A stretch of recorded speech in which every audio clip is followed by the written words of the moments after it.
अखंडमंडलाकारं व्याप्तं येन चराचरं तत्पदं दर्शितं येन तस्मै श्रीगुरुवे नमः। अज्ञानान्धस्य लोकस्य ज्ञानाञ्जनशलाकया चक्षुरुन्मीलितं येन तस्मै श्रीगुरुवे नमः।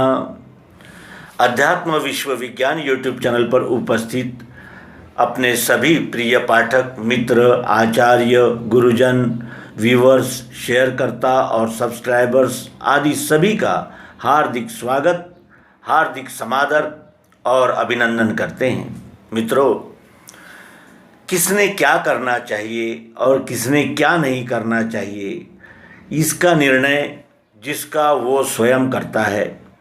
क्योंकि भगवान श्री कृष्ण जी गीता में कहते हैं कि अर्जुन, मैं सबके हृदय में बैठा हुआ हूँ। ईश्वरः सर्वभूतानां हृदयेषु तिष्ठति। और वही ईश्वर यंत्र पर सवार व्यक्ति की तरह ये सारा सृष्टि चक्र मेरे ही आधार से चल रहा है। ये भगवान श्री कृष्ण जी कह रहे हैं, यानी ईश्वर भूमिका से कह रहे हैं। भक्त भी चार प्रकार के होते हैं: आर्त, अर्थार्थी, जिज्ञासु और ज्ञानी। आर्त वो है जो रोता ही रहता है, मुझे ये नहीं मिला, मुझे वो नहीं मिला, मुझे वो नहीं मिला। इस प्रकार वो सदैव अभावग्रस्त रहता है, मांगता ही रहता है, वो आर्त होता है। आर्त कहते हैं जो रोता ही रहता है। अर्थार्थी होते हैं जो केवल अपनी कामनाओं की पूर्ति के लिए ही ईश्वर को यानी पुकारते हैं, ईश्वर की याद करते हैं। मुझे बच्चा चाहिए, मुझे घर चाहिए, मुझे ये चाहिए, मुझे वो चाहिए। उनकी कामना पूर्ति होती रहती है और उनकी और अधिक कामनाएं उदय होती रहती है, और कामनाओं की पूर्ति के लिए ही वो विश्वरूप विधाता को पुकारते रहते हैं। वो अर्थार्थी होते हैं। फिर होते हैं जिज्ञासु। जिज्ञासु उन्हें कहते हैं जो जिनमें कुतूहल होता है, जानने का एक प्रकार की उत्सुकता उनमें होती है। ये क्या है, वो क्या है, वो क्या है। और जब वो चिकित्सक वृत्ति उनकी बन जाती है तो वो ये भी देखना चाहते हैं कि ईश्वर है क्या। किसे कहते हैं ईश्वर? ईश्वर और इस विश्व में क्या संबंध है? ईश्वर कैसा है, विश्व कैसा है, हम कैसे हैं, ये शरीर कैसे बना, ये विश्व कैसे बना, इसका हमारा क्या संबंध है, हम कौन हैं, कहाँ से आए हैं, कहाँ जाएंगे, किस लिए आए हैं, क्या कर रहे हैं, आदि विचार वो जिज्ञासु करता है। और जिज्ञासु ही मुमुक्षु बनता है, क्योंकि जो जानने का प्रयास नहीं करेगा उससे फिर मोक्ष क्या है और परतंत्रता क्या है, इसका कोई यानी विशेष अंतर नहीं पड़ता। फिर है ज्ञानी। ज्ञानी उसे कहते हैं जो अपने अनुभवों से, अपने चिंतन मनन से, निधिध्यासन से ये जान गए हैं कि ये विश्व है और विश्व ही स्वयंभू स्वयं संचालिक अटल ऐसी यानी एक गति है, एक चक्र है, और इस चक्र में ये मानव भी इसी चक्र का एक अंग है। इस विश्व को जिन पंचमहाभूतों ने निर्मित किया है वही इस पिंड को भी निर्माण करने में सहायक हुए हैं, और पिंड और ब्रह्मांड ये इसकी रचना का एकात्म दृष्टि से विचार करके वो अपने सभी संशय भ्रमों से मुक्त हो जाते हैं।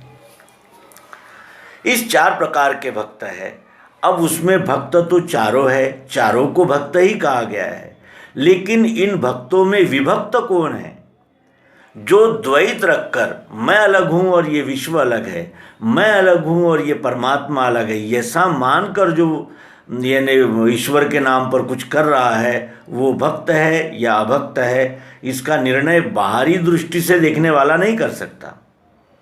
इसका निर्णय तो हमें स्वयं ही करना होगा, क्योंकि हम स्वयं ही साक्षी है। हमारे अनुभवों के साक्षी केवल हम ही हो सकते हैं। दूसरा केवल श्रुति स्मृति आदि प्रकार से ही हमें बता सकता है और दिखा सकता है। अनुभव सर्वश्रेष्ठ होता है। अनुभव स्वयं के साथ वार्तालाप करने पर मिलता है। हम ये क्या कर रहा है, वो क्या कर रहा है, वो क्या कर रहा है, इसने ऐसा क्यों किया, उसने वैसा क्यों किया, इस प्रकार के यानी जिसे कहते हैं कि परछिद्र अन्वेषण में ही अपना जीवन समाप्त कर देते हैं। तो कुछ लोग ऐसे हैं कि ये जो कर रहा है उसमें क्या त्रुटियां हैं, उसमें क्या त्रुटियां हैं, इसमें क्या त्रुटियां हैं, वो केवल त्रुटियों का ही जमा खर्च रखते हैं, और वो भी अन्य लोगों के, अपने नहीं। और इस तरह वो जीवन धीरे धीरे समाप्त होने लगता है। अंत में इसके हाथ में केवल औरों की हुई समीक्षा ही लगती है और कुछ ऐसे प्राप्त नहीं होता। फिर कुछ और व्यक्ति होते हैं जो सुशिक्षित होते हैं और सुसंस्कारित होते हैं, वो जानना चाहते हैं और जानने के लिए अपने सभी साधनों का वो उपयोग करते हैं, और वो जहाँ तक जान पाते हैं वहाँ तक जानते हैं, और इस जानने का भी उन्हें अभिमान हो जाता है कि मैं इतना जानता हूँ। अभिमान किसका भी हो, किसी भी प्रकार का हो, वो सदैव बाधा ही पहुँचाता है हमें, इस जिसे कहते हैं कि भ्रम और संशय से नहीं निकाल पाता। फिर कुछ और है जो भक्ति संगीत के कैसेट्स छपाकर लाखों करोड़ों रुपया कमाते हैं, मंचों पर रामलीला का प्रदर्शन कर बड़े बड़े आयोजन करते हैं और बहुत अधिक पैसा कमाते हैं। फिर उसमें कुछ ट्रैवल्स वाले भी है जो तीर्थ स्थानों पर जाने वाली गाड़ियों के माध्यम से कमाते हैं, कुछ पुजारी है, कुछ श्राद्ध करने वाले, और कुछ काल सर्प आदि दोष को निकालते हैं ऐसा कह के नदियों के तट पर अपना डेरा बनाने वाले कुछ पंडे भी।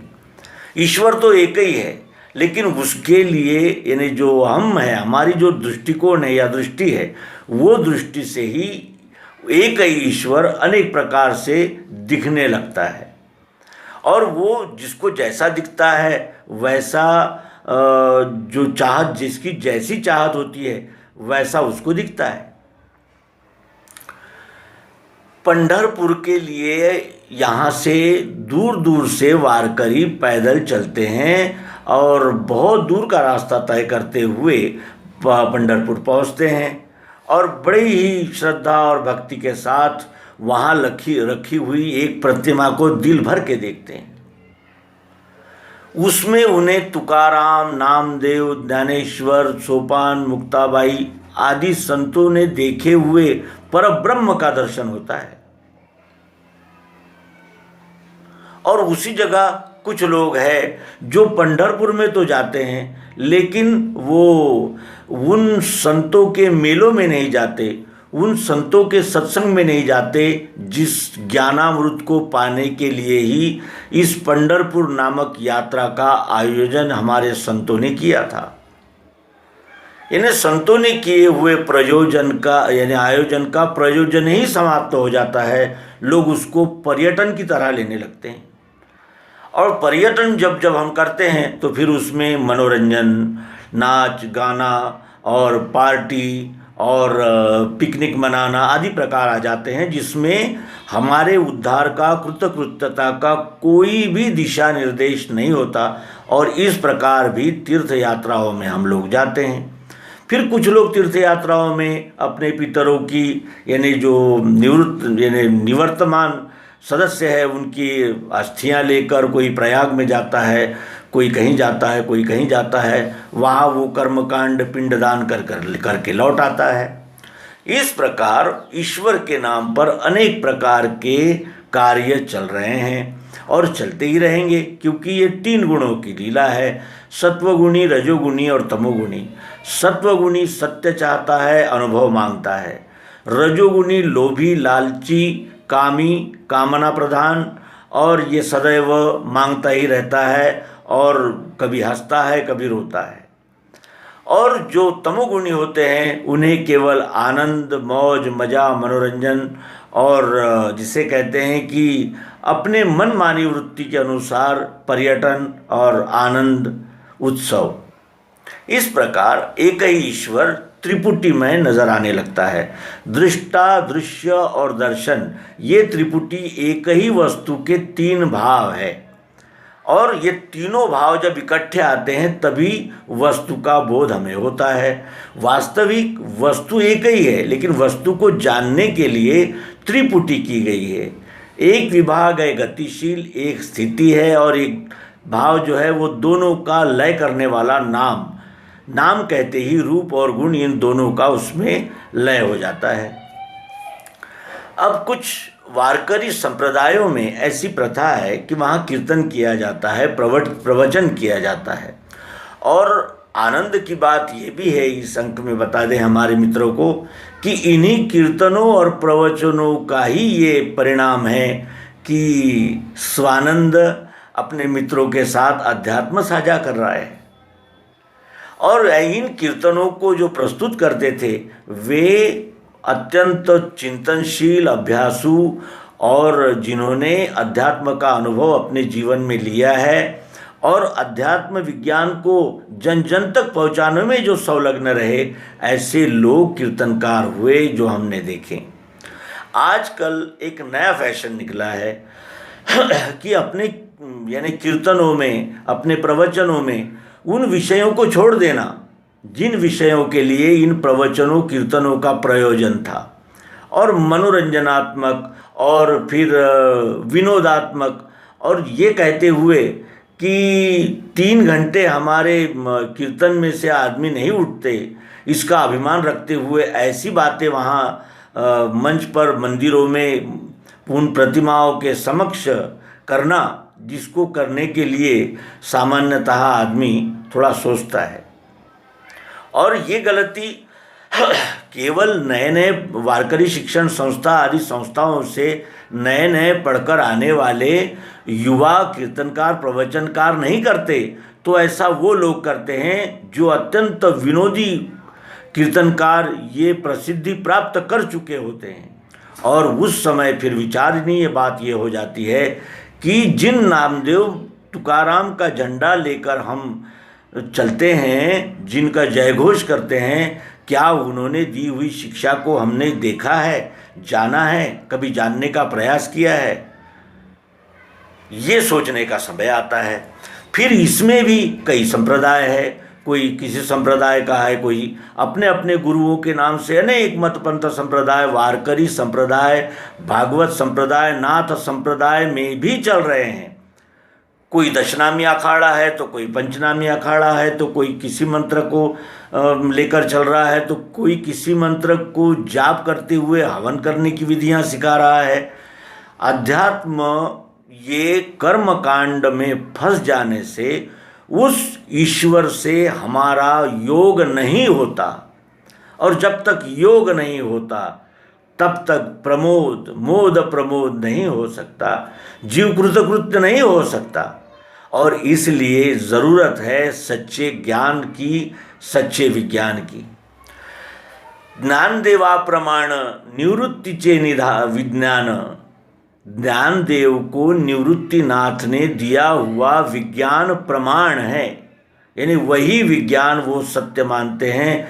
निवृत्तिनाथ महाराज ने विज्ञान द्वारा जो ज्ञान की सिद्धि करा दी है, मैं उसी को सत्य मानता हूँ, ऐसा श्री ज्ञानेश्वर महाराज कहते हैं।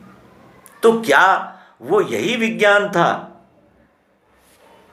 यही विज्ञान था कि भागवत के नाम पर बड़े बड़े इन्हें आयोजन किया जाए और वहाँ केवल इस कान से सुनकर उस कान से छोड़ दिया जाए, और उस भागवत का प्रयोजन जिस कार्य के लिए है उसको भुला दिया जाए? क्या हम ये भूल सकते हैं कि राजा परीक्षित को शुकदेव जी महाराज ने मृत्यु के भय से निकालने के लिए भागवत सुनाई थी, और उसका श्री एकनाथ महाराज ने मराठी में अनुवाद किया, भाषांतर किया? क्या इसीलिए किया? यही प्रयोजन था, यही चाहते थे, यही प्राप्त करना था? नहीं, उन महानुभावों का ये कहना था कि ये निमित्त है, आळंदी, देहू, पंढरपुर आदि ये निमित्त है। इस निमित्त से आप इस नदी के किनारे बैठो और सज्जनों, अनुभवी संतों का यानी मार्गदर्शन लो, और उस मार्गदर्शन का अमृत पीकर तृप्त हो जाओ, और वही अमृत लेकर अपने अपने गांव जाओ, और अपने अपने गांवों में बने हुए मंदिरों में साप्ताहिक दैनिक सत्संग करो, हरिपाठ करो, प्रवचन करो, कीर्तन करो। और मैं कौन हूँ, किस लिए आया हूँ और कहाँ जाऊँगा, इसकी खोज करो। लेकिन हम इसकी खोज तो करते ही नहीं। मंदिर भी बनाते हैं, वहाँ भी कोई अध्यक्ष उपाध्यक्ष बनता है, वहाँ भी झगड़ा झंझट चलती रहती है, और वो प्रतिमा उस मंदिर में प्रतीक्षा करती रहती है कि ये भक्त कब अध्यात्म की चर्चा करेंगे और कब अपने तरण तारण मुक्ति का पथ खोजेंगे। ये कितना बड़ा दुर्भाग्य है। आज हमारे युवा घंटों मोबाइल पर लगे रहते हैं, लेकिन उन्हें ये कल्पना नहीं है कि इसी मोबाइल पर वैचारिक, आध्यात्मिक, बौद्धिक आदि दिशाओं के अप्रतिम ऐसे अंक प्रस्तुत किए गए हैं, किए जा रहे हैं। लेकिन हमें किसी हीरोइन को लड़का हुआ या लड़की हुई, फिर उसका क्या नाम रखा गया, वो नाम इतिहास के किस पुरुष का था, वो पुरुष का चरित्र क्या था, और उस पुरुष ने किए हुए कार्य से हम लोगों को क्या तकलीफ हुई थी, इसी प्रकार की चर्चा करने में हमें धन्यता लगती है। हमारे समाचार पत्र अश्लीलता का विरोध तो करते हैं, लेकिन अपने जो यानी जिसे कहते हैं कि पुरौनी होती है, जो रविवार को निकलती है, उसमें विज्ञापनों के नाम पर या अन्य किसी बहाने से ऐसी अश्लील सामग्री परोसते हैं कि फिर वो वहाँ सेंसर बोर्ड और महिला आयोग और अल्पसंख्याक आयोग और ये जो अनेक प्रकार के आयोग, नियोग और वियोग बने हुए हैं, ये क्या करते हैं यही समझ में नहीं आता है। कहने का आशय यह है कि अश्लीलता बंद करो, अश्लीलता समाप्त करो, ये कहते हुए भी अश्लीलता की जा सकती है। इतने हम पाखंडी और चतुर हो गए हैं। और ये धोखा हम किसके साथ करते हैं? अपने आप के साथ। ये मनुष्य अपने आप के साथ ही धोखा करता है। और ये अपने आप के साथ धोखा क्यों करता है?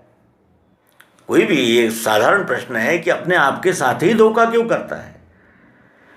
तो इसका ये प्रश्न अर्जुन ने भी पूछा है श्रीमद् भगवद गीता में कि मैं न चाहते हुए भी बुरे कर्म करने लगता हूँ, ये मुझसे कौन कराता है? और भगवान कहते हैं कि यही काम है। काम क्या है? काम है चाहना। फिर चाहना स्वर्ग की भी हो सकती है, फिर चाहना बेटे की भी हो सकती है, और फिर चाहना धन की भी हो सकती है। चाहना कोई भी हो उसे काम कहते हैं। और ये काम जब बेकाबू हो जाता है तो उसमें से लोभ और क्रोध नाम के राक्षस बाहर आते हैं, और वो हमारा संतोष, आनंद और प्रसन्नता छीन लेते हैं, समाप्त कर देते हैं। और ये अनेक रूपों में है। आज ऐसे देवस्थान हैं जिनके पास करोड़ों अब्जों रुपए की जायदाद है, वो जायदाद वहाँ सड़ रही है, कुछ अपहार हो रहा है, कुछ गबन हो रहा है, लेकिन उस धन को बाहर लाकर नैतिक शिक्षा जन जन तक किस तरह पहुँचेगी, इसका कोई विचार किसी भी देवस्थान या किसी भी सार्वजनिक न्यास के पास नहीं है। ये योजनाएं लगाई जाती है कि हमारे यहाँ भरपूर यात्री आए, भरपूर अनुदान दान मिले, लेकिन उसका हम करें क्या? तो कुछ भी नहीं, केवल बैंकों में रखकर उसके आने वाले ब्याज पर हमारी सब कमेटी मज़ा करे, हमारा ट्रस्ट आनंद लेगा, और हमारे मातहत जो हमारी मानकर चलते हैं वो आनंद लेंगे। अध्यात्म समाप्त हुआ।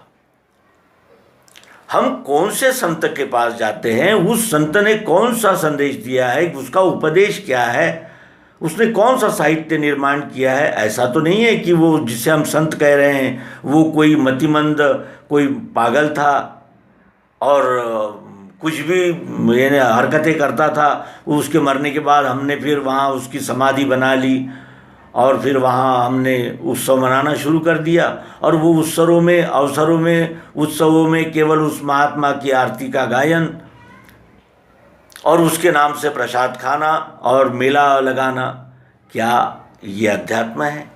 तो ये आत्मनिरीक्षण, आत्म परीक्षण, यानी जिसे कहते हैं कि आत्म मंथन जब तक हम नहीं करेंगे तब तक सच्चे अध्यात्म का यानी अर्थ हमारे हाथ नहीं लगेगा। और सच्चे अध्यात्म को जाने बगैर इस जीव को परम सुख, शांति, समाधान, संतोष, आनंद, प्रसन्नता, कृतकृत्यता नहीं मिल सकती। और अनन्य भक्ति जो इस नर जन्म का परम सार्थक है वो पाने की तो बात ही दूर है।